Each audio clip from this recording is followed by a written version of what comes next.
Hi there and welcome to my game review for Masked Shooters 2. In this review I'll explain what this game is, what to expect, and if it is a game I recommend to you. One thing I will disclose before I start my review is that I was given this game by a Steam friend as opposed to the developer. But I don't provide biased reviews. Now onto the review. What is Masked Shooters 2?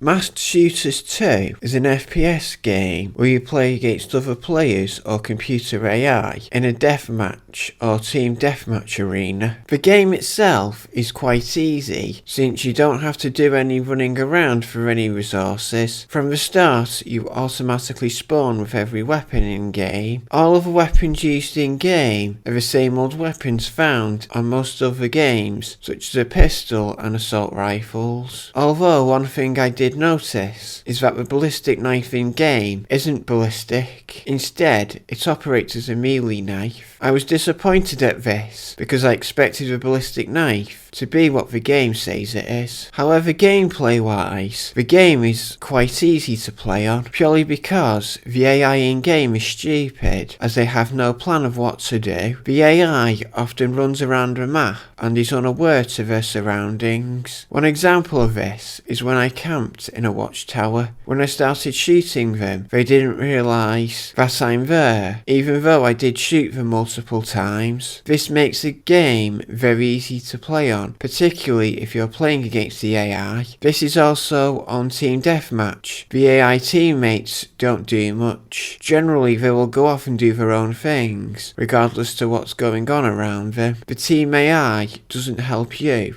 or other teammates if attacked. This game also has a limited number of maps to play on in game. There is 3 different maps, 2 of which are modern military compounds. Even though there is some variation between the 2 compound maps, they are too similar as it is the same assets on both maps. The variation between the 2 maps are where the assets are positioned on the map. As a result, it feels uninspired as the 2 maps are too similar with little variation between them. There could have been at least a bit more variation between the 2 maps. Overall, these maps are dull and uninspiring, with no real redeeming value in them. The final map in the game is a Roman Colosseum, which is the largest map in game. This map is an open arena with individual spawn areas, a crowd area for camping and shooting those that are in the arena. There is even a portal that leads to another small arena, but I feel that if a visual setting was a modern arena rather than a Colosseum, potentially it might have been of relevance, even though this map is mediocre.